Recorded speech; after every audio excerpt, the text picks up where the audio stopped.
Si vous suivez cette chaîne ou l'actualité spatiale en général, vous avez déjà très probablement entendu parler de ce mystérieux signal semblant venir de Proxima du Centaure.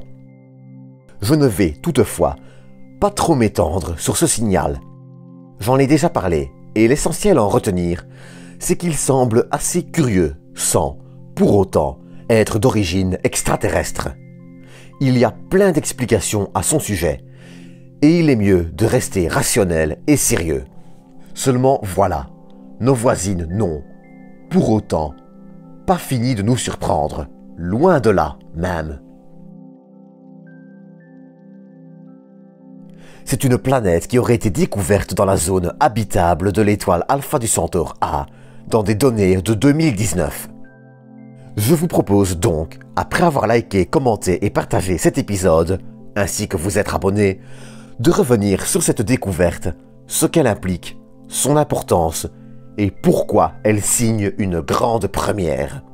Allez, j'ai déjà bien trop parlé, je vous propose d'enfin attaquer cette nouvelle histoire d'exoplanète.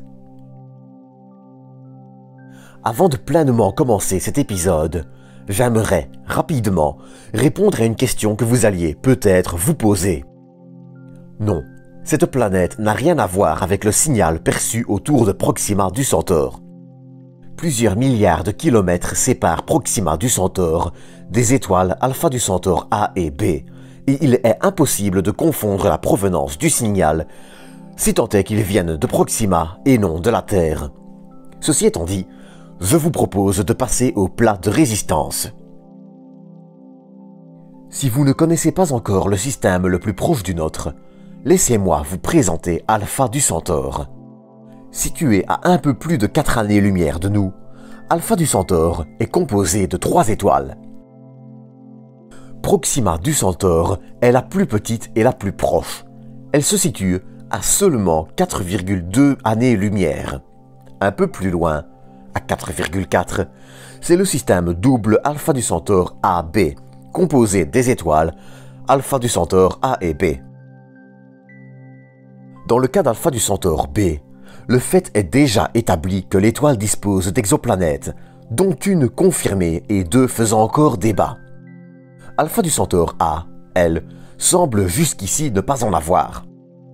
Notez quand même que je dis semble, car, soyons réalistes, il est très peu probable de trouver une étoile ne disposant tout simplement d'aucune planète.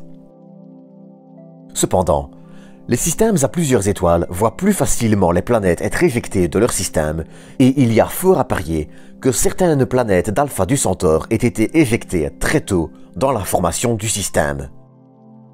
Pourtant, le fait qu'il n'existe aucune planète autour d'Alpha du Centaure A est très peu probable.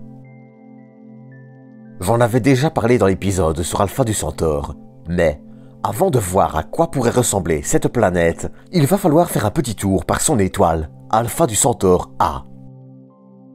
Alpha du Centaure A est une étoile dite naine jaune, le même type d'étoile que le Soleil. Elle en fait 1,1 fois la masse et 1,2 fois le rayon, et ce, pour un âge de 4,8 à 6,8 milliards d'années. Ceci étant dit, il va être temps d'attaquer le sujet de cet épisode. Une exoplanète candidate, qui reste à confirmer donc, aurait été découverte autour d'Alpha du Centaure A. Déjà, rien que là, la nouvelle est intéressante. Si elle est confirmée, ce qui devrait être faisable, j'y reviendrai, elle deviendra ainsi la première planète de ce système. Bien qu'elle n'ait pas encore été nommée, je vais me permettre de l'appeler par le nom qui lui sera vraisemblablement donné, à savoir Alpha du Centaure AB. Alpha du Centaure AB est une planète relativement grande, et donc très probablement gazeuse. Bien que sa taille exacte ne soit pas encore connue, elle ferait entre la taille de Neptune et de Saturne. C'est hélas très vague. D'ailleurs, en parlant de vague, elle orbite, justement, dans la zone habitable de son étoile, zone où l'eau peut théoriquement rester liquide. Cependant, cette planète, si elle existe, est totalement inhospitalière à la vie. Pire, de par sa présence, elle limite grandement les possibilités pour trouver une planète habitable autour de son étoile. Si Alpha du Centaure AB s'annonce donc tout sauf habitable, ces lunes, elles, pourraient être potentiellement habitables et présenter des conditions favorables. Mais honnêtement, ça relève plus de la spéculation que des faits.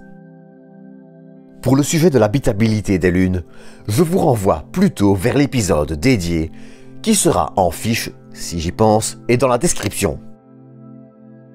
Mais Alpha du Centaure AB n'est pas non plus un coup dans l'eau inutile.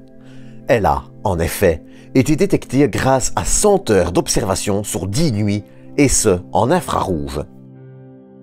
Elle est, ainsi, la première observation directe d'une planète dans la zone habitable de son étoile.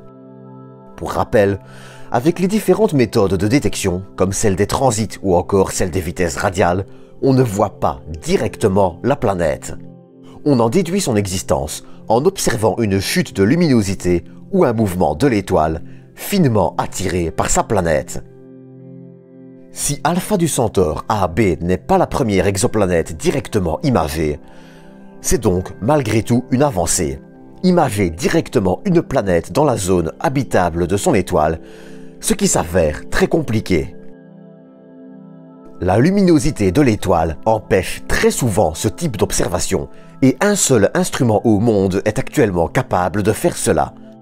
L'instrument spectropolarimétrique High Contrast Exoplanet Research, abrégé SPHERE. Cet instrument est installé sur le télescope UT3 du VLT, le Very Large Telescope, un ensemble de 4 télescopes appartenant à l'ESO et situé au Chili.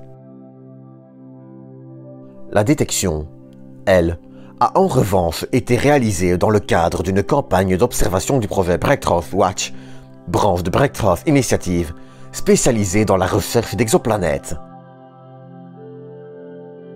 La détection en elle-même, comme je le disais plus tôt, a été réalisée dans les infrarouges.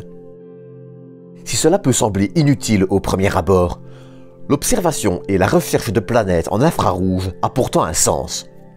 Si vous recherchez à imager directement une planète, son étoile sera des milliards de fois plus lumineuse que la lumière qu'elle réfléchit. En infrarouge, en revanche, il ne s'agit que de millions. Si les chiffres restent vertigineux, cet écart rend les observations bien plus faciles. Il est, en revanche, nécessaire d'utiliser un coronographe pour masquer l'étoile, sinon sa luminosité inonde tout simplement le capteur et rend la détection de la planète impossible. Si cette exoplanète existe ou pas, il faudra en revanche du temps pour pouvoir trancher. Le programme d'observation de l'instrument SPHERE est très serré et il faut du temps pour réserver du temps d'observation qui n'est pas toujours accordé et malheureusement, si la confirmation est simple d'un point de vue logique, il suffit après tout de répéter l'observation, elle risque de s'avérer bien plus compliquée d'un point de vue du planning. Quoi qu'il en soit, elle montre ce que l'on présumait déjà fortement. L'étoile d'Alpha du Centaure A pu conserver des planètes. Et ça, qu'elles soient habitables ou non et de par leur proximité, c'est une aubaine pour la chasse aux exoplanètes, leur caractérisation et leur étude. Mais il ne faut pas non plus se réjouir trop vite. Des fausses détections, il y en a déjà eu. Du bruit de fond, un défaut de capteur, une source extérieure au système. Il va falloir attendre pour que l'observation soit répétée pour pouvoir définitivement trancher. À titre d'exemple, il y a quelques années, c'était autour de Proxima b qu'une exoplanète avait été détectée, avant de, finalement, s'avérer être un faux positif. Je le dis souvent, peut-être trop, mais il est important de garder la tête froide face à certaines annonces. Attention, je ne dis pas que la planète n'existe pas, loin de là. Il serait juste dommage de se réjouir trop vite d'une détection qui, si elle s'avère exacte, peut être assez intéressante. De plus, avec les nouvelles générations de télescopes spatiaux comme terrestres, l'étude d'exoplanètes va certainement s'accélérer et nous pourrons en apprendre davantage sur ces mondes lointains. En avoir des preuves de nous est, ici, un petit plus. En attendant sa confirmation, qui se fera peut-être par une autre méthode, comme celle des vitesses radiales par exemple, c'est sur ceci que va se terminer cet épisode. Soyez également certains que, si les choses évoluent, on en reparlera sur cette chaîne. En attendant, c'est sur ceci que va se terminer cet épisode. Comme d'habitude, j'espère que vous aurez passé un agréable moment et je vous donne rendez-vous dans quelques jours pour une nouvelle vidéo. D'ici là, prenez soin de vous, prenez soin des autres et à bientôt pour une nouvelle dose d'espace.